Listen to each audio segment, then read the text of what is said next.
And it looks like Kaylee has dropped it into but I will share my screen if I get permissions. Yes, let me give you permission to share your screen here.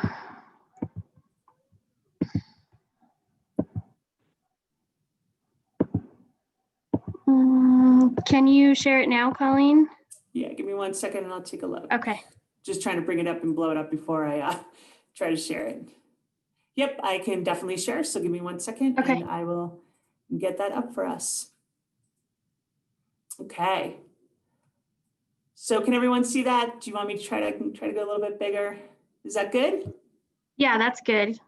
Okay, so when I talk about some of the metrics, is there anything in here that we feel that we want to go to, if you will? So.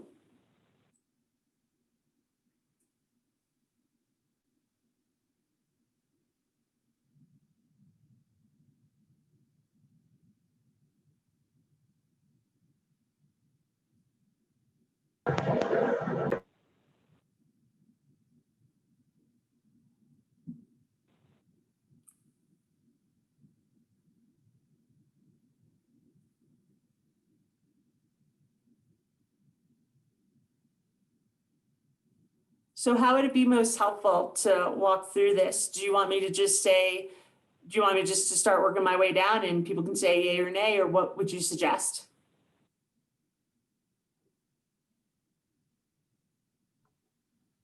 Colleen, this is Greg. I'm wearing my mask because Sarah's sharing the screen with me. But anyway, it seems like a lot of these things for red, we're already doing in terms of government, schools. So I think we partially have been acting as if we're in red already. So it's just a thought. Okay. Colleen, I thought, in looking over this a little bit earlier this morning, I thought the only one that I saw that might have been different was the, I can scroll down, Sarah, whatever works. yeah, thank you. And apologies for being late. Was maybe the events and the places of worship and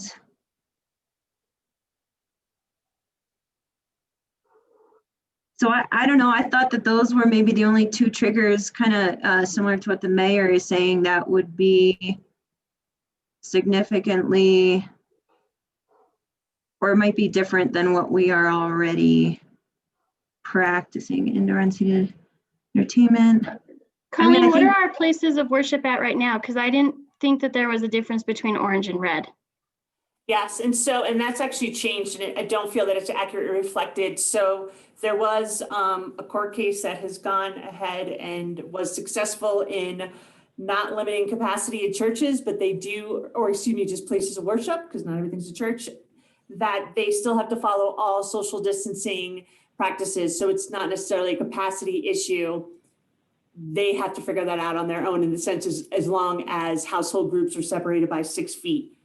So we don't know kind of where that's at. I know that that's on my to-do list this week, and that's something we can capture in the mitigation plan, is, you know, that list that Sarah Mudge has shared, or excuse me, Commissioner Mudge has shared with us, that we can reach out and just say, hey, are you aware of this? This is kind of, you know, our request to ensure that that is happening, you know, safely. Maybe we do just, sorry. Yes. So this capacity. You broke up. Yep, so that actually has changed, and they just haven't captured it yet. So places of worship no longer have a capacity attached to it per a court case, so legal at this point in time. So it's those pieces aren't actually accurate. So.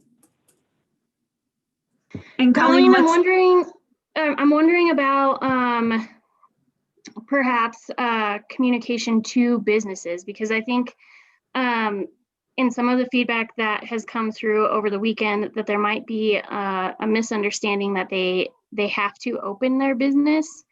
So maybe could we include in our communication to businesses that if you don't feel safe operating, if you're in personal services, retail, restaurants, and you only feel comfortable doing curbside or takeout, or you don't feel comfortable operating at all, that you do have the ability to push yourself into a level where you see fit, as long as it's not less restrictive.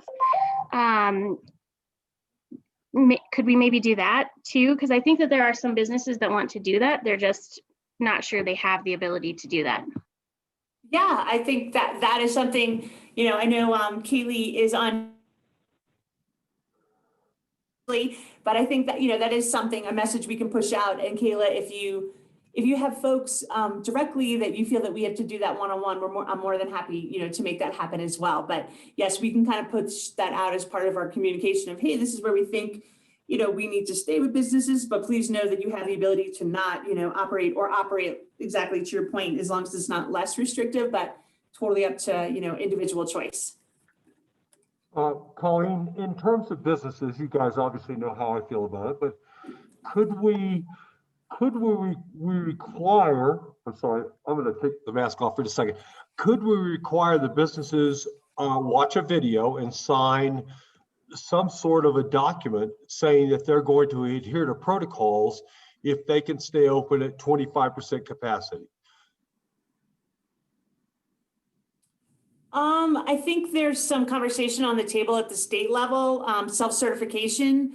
We already have a self-certification program, right? When we reopened, everyone certified that they were going to do all of those, measures. And so I don't think it's a matter of us coming in and, like I'll quote, like closing, anyone at this point in time. And so, sorry, let me find my restaurant so I don't misspeak. They were down towards the bottom.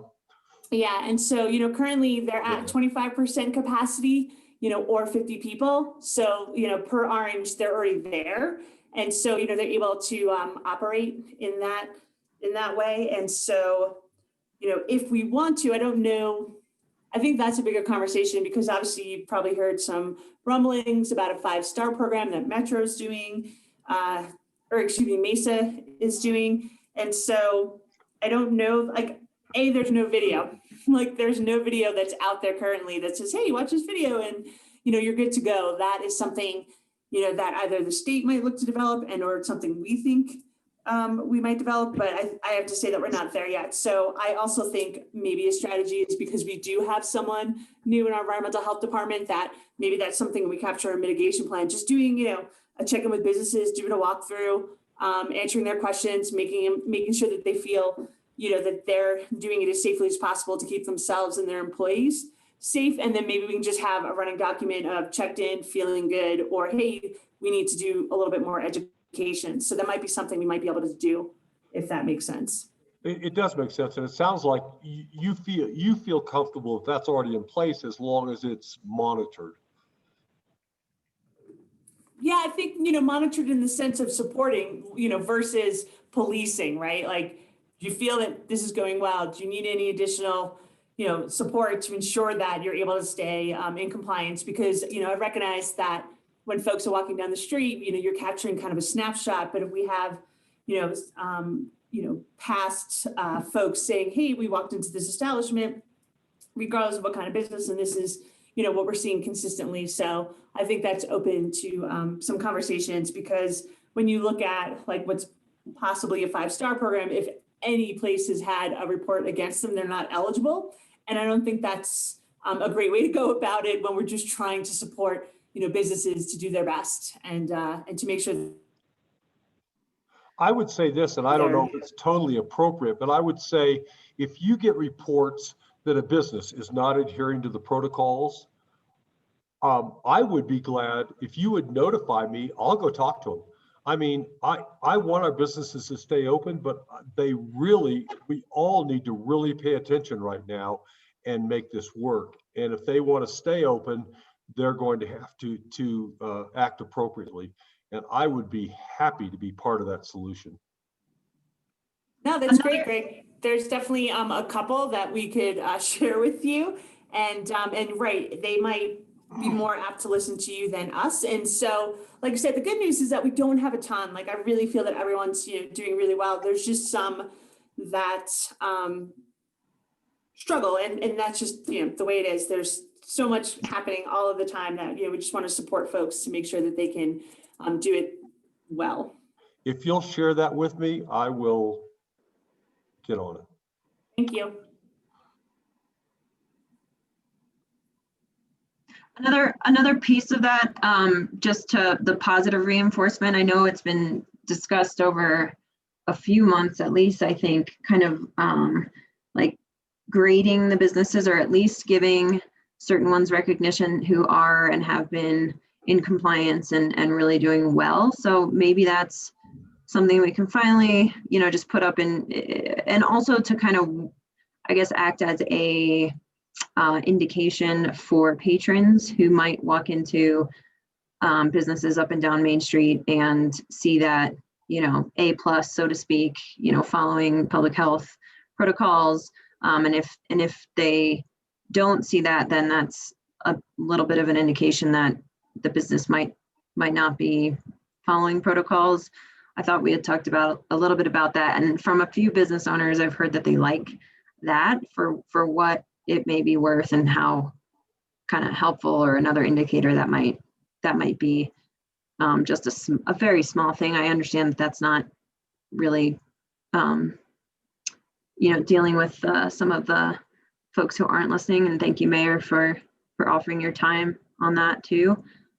But maybe, do we want to just go through the list so that we can kind of say where to check the box and looking at it through, I guess I'd have to look through again to see to remind myself if I had thought of any levers in the purple would be appropriate, but I don't know that there are many there. Yeah, and I think, they're not asking for purple, right? They just want to see if there's anything in red. And also too, please know that if we are like, hey, we feel good at whatever the limits are set, in orange, and or it's not enough of a change red, like even some of the pieces that we just talked about, I feel are great mitigation strategies of really going out to businesses. Like I said, I finally have, staffing capacity, to do that. And also, looking at a recognition program, like, I don't know how big that is to stand up, like, right. We have to think about capacity as well. It's not just like, hey, how do we verify that? How do we, it's not just a quick kind of, hey, we have enough reports saying that you've done this really well. But I do know that Gunnison has set up a program, so I will reach out to them and we can capture that in the notes. Like, hey, looking to model Gunnison's program, and I can find out how many pieces that involves. And if it's something we're like, no, we think we can do this pretty quickly, then, I think that's important to note as well. Like I said, in our mitigation plan, like I feel like we're pretty pinched already. And I don't know that we're able to do anything, kind of to your point, Commissioner Mudge, of, hey, there wasn't anything that really jumped out in red that I thought that's the one we should definitely, pull the lever on. So if we just want to walk through it, I can just say, obviously personal gathering size right now, it's, no more than 2 households, groups of 10, no more than 2 households. And then in level red, it would be no personal gatherings. I just, like I said, like some of these, I don't know how feasible they are in the sense of knowing that we're coming to a holiday party, and or don't want to also have that negative impact of, you can't tell me that I can't gather, and we actually get bigger gatherings versus smaller gatherings. And I also think about that as we get all the way down to events, like that might backfire as well. That's just my own feeling at this point in time. So does anyone feel strongly about no personal gatherings at this point? I think you're spot on, Colleen. I think if you go to red of none right before the holidays, instead of having up to 10, no more than 2 households, you're going to have backfire. I mean, we already see that anyway, but there might be a active protest in defiance. I agree with you. Yeah. Okay. Obviously, childcare in schools, we're not touching, only because they basically have all the options on the table, and that's usually something that, we have that conversation. So I don't think that's something. Higher education, I feel like we're in a good spot there. Considering kids are going out on break, that's, also great. Places of worship, feel like we can't touch those guys right now, only because I think we'll capture in our mitigation plan that, we're doing actual, targeted outreach to places of worship, ensuring that they, are comfortable and understand, what the parameters still are, not just, hey, we don't have a capacity limit, we're just going to do it like we always do. So I think that's a good place that we can capture education around that. And like I said, targeted with that list, Commissioner Mudge, that you provided. So then the restaurant piece is what I think we're trying to avoid, right? We don't want to close, indoor dining or making folks move to take out curbside unless truly that's where they feel they want to be. And we can put that as our, part of our education piece too. Like I said, there just might be a lot of educational pieces going out where we sit, if that makes sense. But I'm open to kind of hear.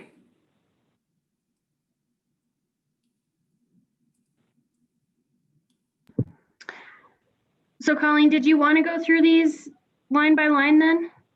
Well, I feel like I'm already on last call. So right now, last call on premises is 10 p.m. in Orange. And if that's something we feel that we want to tighten that down, I personally don't, I don't know that the 2 hours really is a make or break for us here in our community in the sense of last call between 10 or 8, if that makes sense. And I think that's just an educational piece too of, hey, do you recognize that last call is, 10 p.m., if you will. Colleen, I don't know. I mean, I guess the idea here is to try to emphasize try to emphasize, right, the need to kind of be aware and look at that. So I don't know. I guess I'm having a hard time judging these based on some of your thoughts of like, well, people aren't going to listen anyway, or I'm not sure how, I wouldn't have a problem putting in the 8 p.m. or, to be honest, just putting out, we recommend no personal gatherings with other households, but not in a like there are none, like it is, but in a way that kind of gives people more permission to say no to each other, because I think that is probably part of the challenge here in the community of, it's probably easier to say, well, we're really not supposed to do that than to say, oh, we can get together, and then you can get together with the 5 other families that you get together with. And, I don't know. So I don't have as much of a aversion to communicating those things if we want to doctor it up a little bit, I guess. Okay. With that being said, I hear what you're saying, Sarah. I still agree with Colleen's assumption that people might choose to boycott that.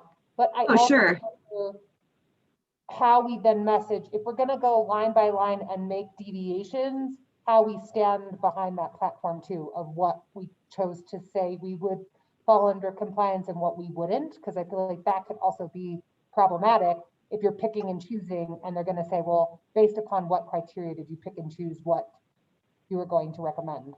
So maybe it's more of, we really should be in red. This is what red says. This is what it would be, but we are going to be telling you this is what we suggest, this is what we think you should do, but we're not going to force you to do it. Is that kind of what you're saying? Yeah, I think so. Yeah, that might be good. Like, yes, I'll just leave it at that. And so, maybe, like I said, as we go through this, like I said, maybe there's nothing that we want to change, and I'll put that in quotes, in red. But if we want to talk households, right now, our public health order says no more than 2 households gathering. And, and we can use the word, not in our public health order, but in our education, like encouraging single household gatherings versus, unless we feel that strongly that we want to put single household gatherings. Like right now it says 2 households, less than 10. And so I think maybe to Sarah's point, we just say, I I don't know, create that narrative a little bit more around, we know this is what in red says. We have really, our numbers indicate we are in red. The best practice we could suggest is to not congregate and have personal gatherings. But if you do choose to, or if it is unavoidable, I don't know, then I we love it, I love maintain, it. I mean, because I think we're recognizing that, everybody's going to have their personal decisions and do what they want to do. But I don't think that's a reason not to outline that, like Sarah Dallas was saying too. I think that it's, it really does sound like, as we're thinking about these things, what I'm really hearing is, just a really big push, education, messaging, looking at, ways that we can support our businesses, and get a litmus test too. I mean, right, this was the first weekend that Cooper was open. How did they feel the weekend went, right? Like, how do we think we can get that information? Like, hey, we felt overwhelmed because as much as we're trying to limit, people are, rushing our door. And I don't know if that's part of the conversation that you might have had, Kayla, or, what you're hearing where it's like, hey, we can't stay in this. Like, it's better for us to close our door. So I'd be curious about that. Yeah, I think that there's just, a lot of concern about risk exposure. Like, what's the appropriate level of risk for us to take as a community and for individuals to take and individual business owners. But I think, if we can add into that response to CDPHE that we're recommending to businesses and educating them about the red level and providing them with the resources to voluntarily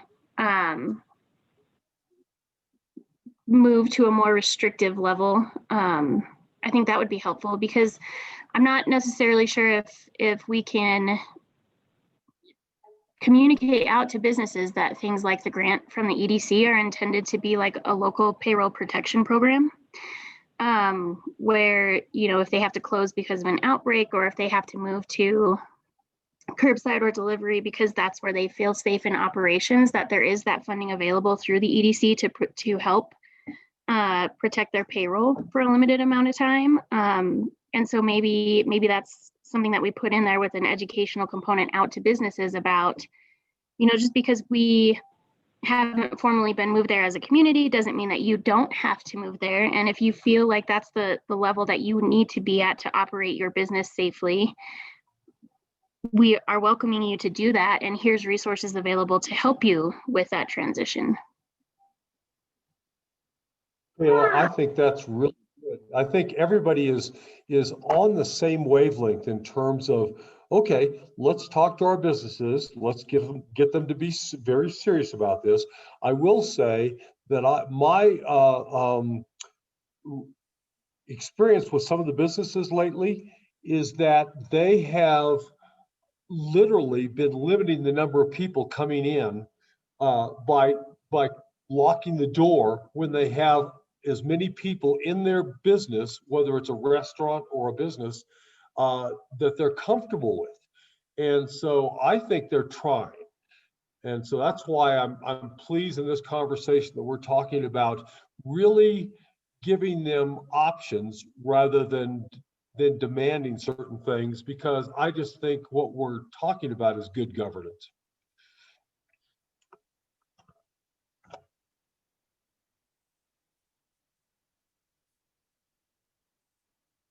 Don't know if they heard me. I don't know. I heard you, Yeah, Greg. I heard you, Okay. Greg. Okay. Yeah. No, I It's unstable. It showed our internet is unstable. to your point, Greg, is when I look at level red, I don't feel that there's very many triggers, only because we're limited because of the size of our businesses. Like, I just don't know that some of those are make or break. And I also think, looking at what's happening in surrounding counties who are in red, some of these measures have not yet proven that was what made, a decrease in cases, if that makes sense, because everyone's kind of trending on the same line, whether they're in orange or in red, in the same after Thanksgiving. We're kind of coming down for that, and that's trending across the state. So, when I look at some of these other counties in red, they're trending exactly like us. It's not like because they're in red and they're more restrictive that their cases have dropped significantly. That's such a good point. Right. Well, and I think, I read an article in the Colorado Sun, an opinion piece, and it was really good. And it talked about science being plural rather than singular. And so while public health is very driven by the data of the science of epidemiologists, we are also driven by that component on top of the component of societal science and understanding what the traumas we're going through as a society, and how to appropriately place that in concert with the data coming from epidemiologists. And so it leads us to this place where we are feeling trauma from the virus itself, but we're also feeling trauma from the fallout of all these other things, like not having those consistent relationships with teachers and educators, and not having consistent relationships with one another. And so we're trying to do the best that we can to make sure that we protect all of those facets, and providing education so that people can make educationally based and informed decisions about the appropriate level of risk that they're willing to take as individuals too. And so I just think that that's important, and that the state understands that you're doing a really great job of looking at the data, Colleen, and looking at these dials and these metrics and translating that data and bringing that to us to say, here's what the data is showing right now, and that we're following that data trend.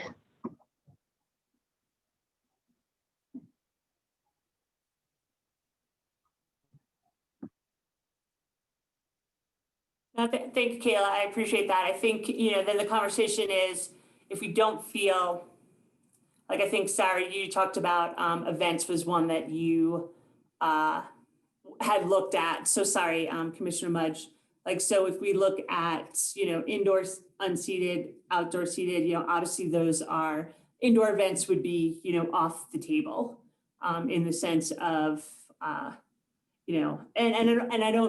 I don't have a good handle on, some events that might be occurring that we're just not aware of because they're, they don't have to go through a special permitting process. So do we want to look at, indoor events as just, and that's like the one piece that we're asking our community not to hold, indoor events, at least through the new year, just to get us through.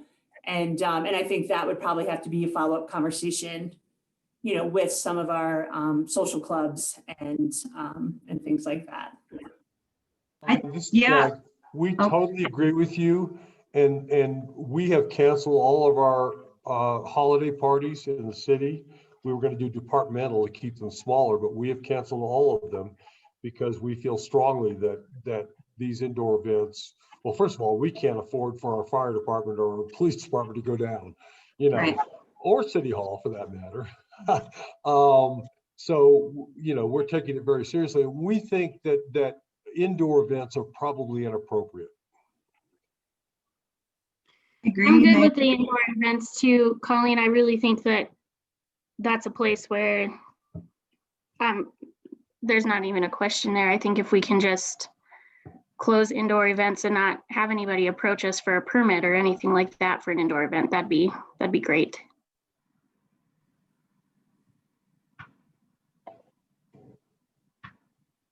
Right, because you think of any event that's a mixing of households, right? We do recognize that is truly that risky piece. And if you add food or drink into that mix and masks come off, we know that also decreases, the layers of protection that are in place. Right. So how do we communicate that?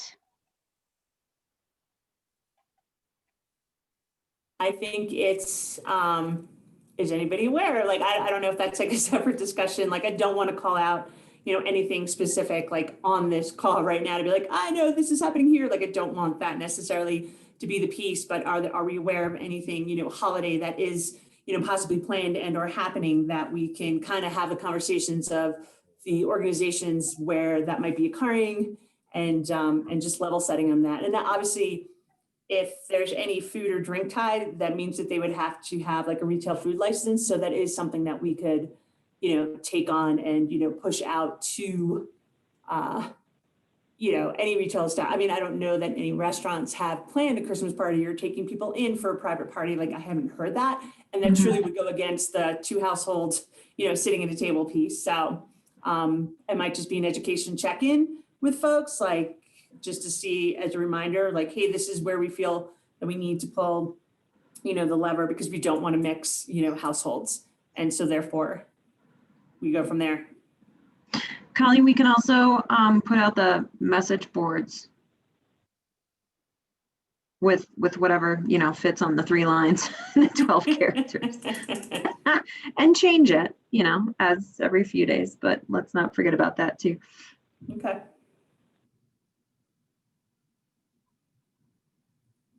Just need to get this chart out of the red and again, really identify, we are in red. We're being a little bit lenient, but we're really asking everyone to treat this seriously and to be at red and have personal responsibility. And so these are the highlighted sections.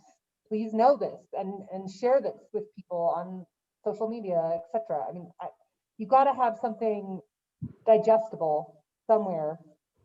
Also say part of the message could be, we're trying to keep everybody as open as possible, but we need your help to get through the next 4 months.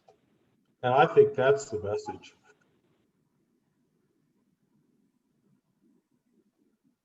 Yeah, and so, just to follow up, we do have a town hall, a community town hall on Wednesday night. And obviously, and from my standpoint, I'd like to have all of this finalized, pushed out, and then we can walk our community through it, just so they're aware of kind of where we're at, what our expectations are. So if commissioners and mayor, and I'm sorry if you feel that is, sorry, Dallas, if you feel that that's appropriate, like I would love to, obviously carve out time to be like, hey, this is where we're at. Like, this is why we're asking, events not to happen. This is why we're asking you not to gather, outside of your household, and go from there.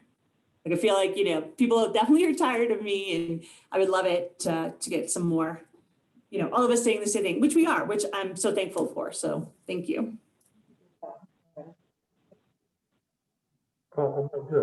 What time is the town hall going to be? 6:30. Okay. And then I can't see my chat when I'm sharing my screen, but possibly we can drop the details into the chat if they're not already there.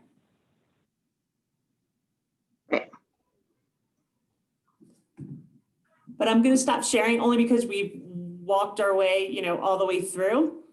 And and if it sounds like where we landed was truly that indoor event, plus all of these other, educational pieces, reaching out to businesses and truly just supporting them. I think that's, really where we're at, is we want to make sure they feel that they're doing it well, safely. And yeah, it's just, as we all know, like it's still ongoing, and we do want to have our businesses remain open. So I think if we can show CDPHE that we are making the best effort, that we are united, which I know that we are, that I feel like that, I hate to use the word buys us more time, but at the same time, we are currently trending down in a positive way. But we also anticipate that not everyone will, do great at social distancing through the holidays, and we'll see that spike again.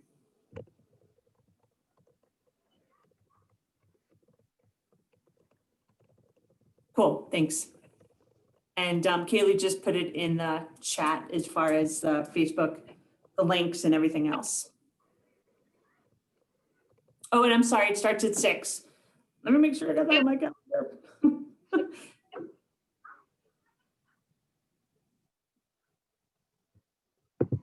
Seven. I think the mayor will go. I have planning and zoning, so there is a conflict, but we'll divide and conquer. Okay. No, I appreciate that.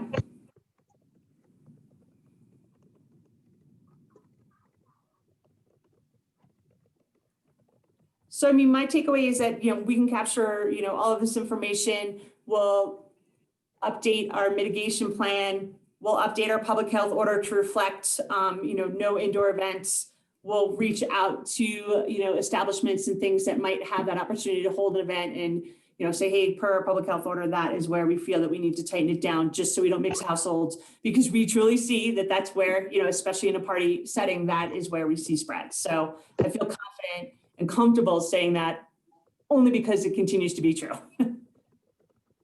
And Colleen, be sure to accompany that with the opportunity from the EDC. Yeah. To mitigate the financial impact potentially.